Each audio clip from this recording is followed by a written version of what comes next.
অলপ পৰিমাণৰ ফাৰ্মেণ্টেশ্যন প্ৰক্ৰিয়াই আগৰে পৰা থকা জীৱাণুবোৰক ইন্ধন যোগায়। কিছু ফাৰ্মেণ্টেশ্যনে পেটৰ জীৱাণুৰ বংশ বৃদ্ধি কৰে। যদি এটা সীমা অতিক্ৰম কৰি ফাৰ্মেণ্টেশ্যন হয়, তেন্তে ই নিজা জৈৱতন্ত্ৰ তৈয়াৰ কৰি ল'ব আৰু ই আপোনাৰ পেটত থকা জীৱাণুবোৰৰ জৈৱতন্ত্ৰক সহায় নকৰিব। মই জানো যে পশ্চিমীয়া দেশত এনে খাদ্যৰ এলেকাত সোমোৱাটো বিপদজনক। এইবিলাক আটাইতকৈ নিকৃষ্ট খাদ্য।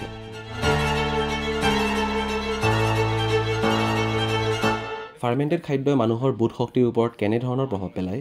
বিশেষ ক্ষেত্ৰত আমি এনে খাদ্য পৰিহাৰ কৰা উচিত নেকি? শেহতীয়া এটা অধ্যয়নত দেখা গৈছে যে আঁহজাতীয় খাদ্য বেছি ব্যৱহাৰ কৰা লোকসকলৰ তুলনাত যিসকল মানুহে বিভিন্ন ধৰণৰ ফাৰ্মেণ্টেড খাদ্য বেছিকৈ খায়, তেওঁলোকৰ পেটৰ স্বাস্থ্য আনসকলৰ তুলনাত ভাল আৰু তেওঁলোকৰ প্ৰদাহজনিত সমস্যাও কম। গতিকে মই পৰামৰ্শ দিব বিচাৰোঁ যে আঁহজাতীয় খাদ্য খোৱাটো যিমান গুৰুত্বপূৰ্ণ, ইয়াৰ সৈতে বিভিন্ন ফাৰ্মেণ্টেড খাদ্য খোৱাটো সিমানেই গুৰুত্বপূৰ্ণ। চাওক, যিকোনো জন্তুৰ পৰা আহৰণ কৰা ফাৰ্মেণ্টেড খাদ্য, মই যেতিয়া জন্তুৰ পৰা আহৰণ কৰা ফাৰ্মেণ্টেড খাদ্যৰ কথা কওঁ, এনে কিছু সমাজ ব্যৱস্থা আছে যিবোৰে মাংস ফাৰ্মেণ্ট কৰে।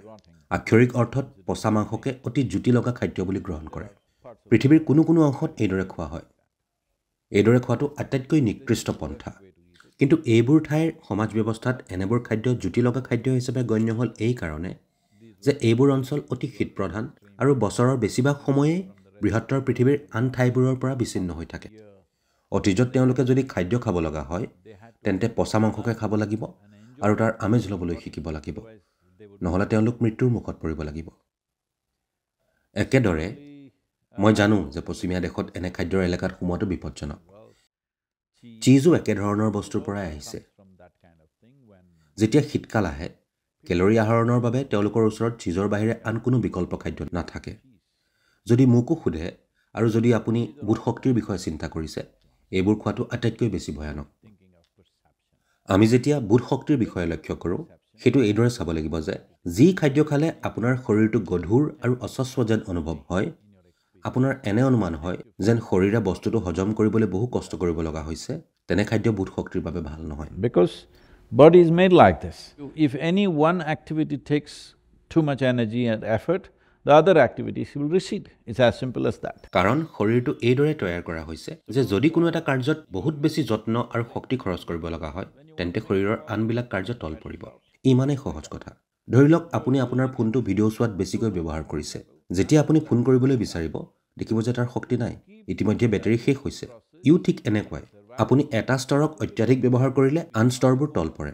গতিকে আমাৰ পাচন প্ৰণালী, যি জীৱন বৰ্তাই ৰখাৰো প্ৰণালী, ইয়াক নিজৰ স্থানত ৰাখিব পৰাটো গুৰুত্বপূৰ্ণ। বেছিও নহয়, কমো নহয়। কিছুমান ফাৰ্মেণ্টেড খাদ্যই বিভিন্ন প্ৰকাৰে পেটৰ ভিতৰত জীৱাণু বহুগুণে বৃদ্ধি কৰে। গতিকে ফাৰ্মেণ্টেড খাদ্য প্ৰস্তুত কৰোঁতে আপোনাৰ নিয়ন্ত্ৰণ থকা উচিত। উদাহৰণস্বৰূপে, দক্ষিণ ভাৰতত প্ৰতিদিনে পুৱাৰ আহাৰত খোৱা ফাৰ্মেণ্টেড খাদ্য হ'ল ইডলি আৰু ডোচা। উত্তৰৰ দিশে বাংগালোৰৰ পৰা উত্তৰলৈ গ'লে আপুনি এইবিধ বস্তুত হাত নলগায়, অন্ততঃ মই নলগাওঁ। এই কাৰণে যে ইডলি এটা গল্ফ বলৰ দৰে লাগে। দক্ষিণ ভাৰতত ইডলি এপাহ ফুলৰ দৰে লাগে। যিমানে আপুনি উত্তৰৰ দিশে যাব, ইয়াক গল্ফ বলৰ দৰে লাগিব। ইয়াক লৈ খেলিব পাৰিব, কাৰণ তেওঁলোকে ফাৰ্মেণ্ট কৰিব নাজানে। তেওঁলোকে সদায় অত্যাধিক পৰিমাণে ফাৰ্মেণ্ট কৰে। দক্ষিণ ভাৰতত সকলোৱে, এতিয়া অৱশ্যে তাতো অসুবিধা হৈ আহিছে, নহ'লে ঘৰৰ সকলো মহিলাই জানে তেওঁ সদায় কনিষ্ঠ আঙুলিৰে এইদৰে চুই চাব, নাই এইটো ব্যৱহাৰ কৰিব নোৱাৰি। তেওঁলোকে বুজি পায়। বা আপুনি যদি সিমান স্পৰ্শকাতৰ নহয়, আপুনি যদি ইয়াৰ গোন্ধ লয়, দেখিব যে ই জোখতকৈ বেছি ফাৰ্মেণ্ট হোৱা যেন লাগিছে। গতিকে ইয়াক খোৱা উচিত নহয়। গতিকে এনেধৰণৰ ফাৰ্মেণ্টেড বস্তুক আমি সদায় ফুল গছত দিওঁ, কাৰণ ফাৰ্মেণ্টেড পিটিকা পালে ফুল বেছি ফুলে। কিন্তু আমি যেতিয়া দেখোঁ যে ইয়াক পৰিমাণতকৈ বেছি ফাৰ্মেণ্ট কৰা হৈছে, তাক আমি নাখাওঁ। ইয়াৰ পিছত হ'ল দৈ, যাক আপোনালোকে য়োগাৰ্ট বুলিও কয়। ইয়াক কেৱল ৰাতিটো ফাৰ্মেণ্ট কৰা হয়। ই মিঠা হৈ থাকিব লাগিব। যদি ই টেঙা হৈ পৰে, অলপ টেঙা হ'লে ঠিক আছে। যদি বেছি টেঙা হৈ যায়, আমি তাক নাখাওঁ। কাৰণ এটা সীমাতকৈ বেছি ফাৰ্মেণ্ট হ'লে ই নিজা জৈৱতন্ত্ৰ তৈয়াৰ কৰি লয়, যি আপোনাৰ পেটৰ জীৱাণুক সহায় নকৰে। কম পৰিমাণে ফাৰ্মেণ্ট কৰা খাদ্যই পেটত ইতিমধ্যে থকা জীৱাণুক ইন্ধন যোগায়। আপোনাৰ পেটত বা খাদ্যনলীত ফাৰ্মেণ্টেশ্যন হৈ থাকে, বিশেষ ধৰণৰ ফাৰ্মেণ্টেশ্যনৰ কৃষি। ই এটা বিশেষ ধৰণৰ কৃষি নহয়নে? এইটোৱে শুদ্ধ শব্দ হয়, আছে। হয়। ই এটা কৃষি কাৰ্য। ই এটা বিশেষ ধৰণৰ কৃষি কাৰ্য। গতিকে আপুনি তেনেধৰণে এই কৃষি কাৰ্য কৰিব বিচাৰিব যি আপোনাৰ বাবে লাভজনক হয়। যেনে তেনে নিশ্চয় নকৰে। যদি আপোনাৰ পেটটো বিয়াৰ ফেক্টৰী হৈ পৰে, তেন্তে কি হ'ব? আপুনি বোধ শক্তিৰ কথা কৈছে। আপুনি যদি বোধ শক্তিৰ কথা কয়, আপোনাৰ পেটৰ পৰা এনে সংকেত আহিব লাগিব যি আপোনাক বেছি জাগ্ৰত আৰু বেছি তীক্ষ্ণ হ'বলৈ সচেতন কৰি থাকিব। If it makes you like this, then where is the perception? যদি ই আপোনাক এনেকুৱা কৰি তোলে, তেতিয়া বোধ শক্তি ক'ত থাকিব? সেয়ে জন্তুৰ পৰা আহৰণ কৰা ফাৰ্মেণ্টেড খাদ্য আমি সাধাৰণতে একেবাৰে নাখাওঁ। যদি আপুনি খাবই লাগে, তেন্তে অলপ দৈ। সিও কেৱল এৰাতি ফাৰ্মেণ্ট কৰা। 6 ঘণ্টাৰ পৰা 8 ঘণ্টা। গ্ৰীষ্মকালত 4ৰ পৰা 5 ঘণ্টা। এইদৰে আমি ফাৰ্মেণ্ট কৰোঁ। অতি সাৱধানে। যদি মানুহে দিনৰ 1 বজাত আহাৰ খাব বিচাৰে, তেন্তে তেওঁলোকে ৰাতিপুৱা 8-9 বজাত দিব। কাৰণ তাপমাত্ৰা যথেষ্ট উষ্ণ। যদি শীতকাল হয়, তেন্তে তেওঁলোকে খোৱাৰ আগে আগে ফাৰ্মেণ্ট কৰাব। পিছদিনা ই তৈয়াৰ হৈ পৰিব। এইদৰে ফাৰ্মেণ্ট কৰা বস্তুক আপুনি কেনেদৰে ব্যৱহাৰ কৰিব? বৰ্তমানৰ দিনত এইবোৰ নোহোৱা হ'ল। আৰু মোৰ সৈতে খোৱাৰ টেবুলত বহা লোকক মই সদায় অলপ সচেতন কৰিবলৈ চেষ্টা কৰোঁ। আমাৰ ঘৰত যদি এইমাত্ৰ তৈয়াৰ কৰা দৈ থাকে, আপুনি এনেকৈ চামুচখন সুমুৱাই দিব নোৱাৰিব। আপুনি আলফুলকৈ একাষৰ পৰা ল'ব লাগিব। তেওঁলোকে সদায় আমাক কয়, ই জীয়াই আছে, আলফুলে ধৰিবা। কেৱল এটা কাষৰ পৰা লৈ ব্যৱহাৰ কৰিবা, কাৰণ ই জীৱন্ত। ই জীয়াই আছে। আপুনি তাত এইদৰে জাপ মাৰিব আৰু পিছত থৈ দিব নোৱাৰে। চাওক, আমেৰিকা যুক্তৰাষ্ট্ৰত যথেষ্ট কাম কৰিব লগা আছে। মই বুজোঁ কিয় এনে হৈছে। কাৰণ ই 200-250 বছৰৰ কথা। যেতিয়া মানুহ ইয়ালৈ আহিছিল, তেওঁলোক অৰণ্যৰ দেশলৈ আহিছিল। তেওঁলোকে য'তে ত'তে বহি খাইছিল আৰু য'তে ত'তে থিয় হৈ খাইছিল। আনকি বৰ্তমানো তেওঁলোকে তাকে কৰি আছে। তেওঁলোকে তেনে কৰাৰ আৱশ্যকতা নাই। তেওঁলোকে শিক্ষা, সভ্যতা আৰু প্ৰাচুৰ্যতাৰ এটা বিশেষ স্তৰত উপনীত হৈছে। এতিয়া আপোনালোকে নিজৰ বাবে যি উৎকৃষ্ট, তেনে কাম কৰিব লাগে। মই মোৰ অভিজ্ঞতাৰ কথা কওঁ।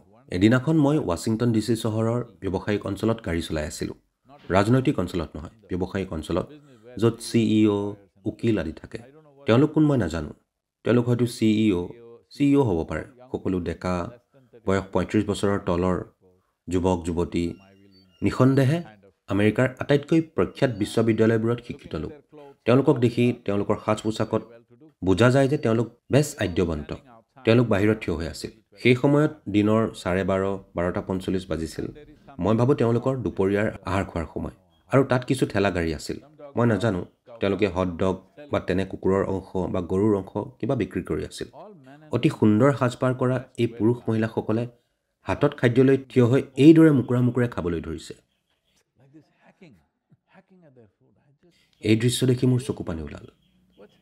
এই মানুহবোৰৰ কি হৈছে? তেওঁলোক ধনী, তেওঁলোকে অন্ততঃ মাটিত বহি ভালদৰে খাব পাৰে। নহয়, তেওঁলোকে এইদৰে মুকুৰা মুকুৰে খাইছে। আনকি বনৰীয়া পশুৱেও এইদৰে নাখায়। এইটো ভাল নহয়। হয়। How you eat something is as important as what you eat. আপুনি কি খায় যিমান গুৰুত্বপূৰ্ণ, কেনেদৰে খায় সিমানেই গুৰুত্বপূৰ্ণ। কাৰণ আপুনি আৰু খাদ্য দুটা বেলেগ বস্তু নহয়। আপোনাৰ শৰীৰ, আপুনি খোৱা খাদ্য, আপুনি খোজ দিয়া মাটি, আপুনি খোৱা পানী, আপুনি উশাহ লোৱা বায়ু, এই সকলোবোৰ আপোনাৰ পৰা পৃথক নহয়। সকলো একে বস্তু। ইহঁতে আমাক কেৱল ব্যক্তিগত অনুভৱ এটা প্ৰদান কৰিছে। আপুনি ইয়াক যদি নিজৰ সন্তানৰ দৰে মৰম কৰে, আপুনি যদি ইয়াক ঈশ্বৰীয় বুলি অনুভৱ কৰিব নোৱাৰে, অন্ততঃ আপুনি যদি ইয়াক সেইদৰে ব্যৱহাৰ কৰে, যিদৰে আপুনি নিজৰ সন্তানক ব্যৱহাৰ কৰে, ই আপোনাৰ বাবে অভূতপূৰ্ব কাম কৰিব।